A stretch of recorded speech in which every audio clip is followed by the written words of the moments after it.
It's Gentle Sam again from Real Fabric Designers. Now today in practical class, and before we go into the practicals fully, I would like to show some equipment and chemicals used during and after the dyeing process. And I want you to come and stay with us as we go into identifying them and seeing how they look like. You might not be able to feel their texture, but from the look, you're able to see how they look like. But mind you, when it comes to chemicals, you don't touch them. You don't have direct contact. You must put on your hand gloves. But here, I will use my measuring spoon, my tablespoon, to show you how they look like and to see their texture. Very quickly, let's go to the chemicals. The first one, as you can see from here, this is the soda ash. How the camera is zooming in and you can see because very close. This is the soda ash. You can see it's kind of granulated. All of them are in granulated form, but this one is kind of coarse, like pellets, but not really pellets. It's kind of coarse. You can see the texture there. Let's see. This is the caustic soda. The caustic soda here. Oh, look at this. The caustic soda is deliquescent in nature. When I say deliquescent, it means when it's exposed to the atmosphere, it absorbs moisture from the atmosphere and becomes solution. It dissolves in it. It becomes watery. That is caustic soda. This is how it looks like. It looks like fertilizer material, but it is very, very, corrosive to the skin, because when you add water to it, it becomes hot, very hot. Now this is hydrosulfide here.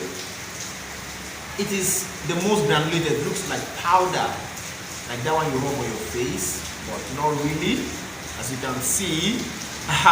So this is hydrosulfide, which is regarded to as the fixing agent. The fixing agent. So those are the chemicals. And also, before I forget, the dye stuff. You can see the dye stuff here. I placed them inside the nylon. Just took some samples here in the nylon, and they're also powdery, very, very granulated, just like hydrosulfide. So they are the color pigment, or you call them the mordant, or the dye stuff, because they're also chemicals. All these ones are just to help in the fixation of the dye, because if they are not there, your chemical solution is useless. You apply it, no color will be reflected. Now, that is that about that. As we move, let's go also to other equipment used in the tie dyeing process. Now, after the dyeing, we already need a fabric. Fabric is the first one, 100% cotton, which I'll be showing you as we go into the practical proper.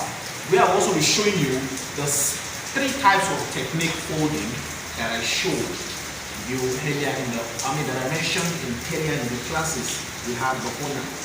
Also, okay, this is the twine, or you call it rope, or you call it the cotton thread that is used in tying. But if you look at this one is kind of it's not really strong as well, but when I want to use it,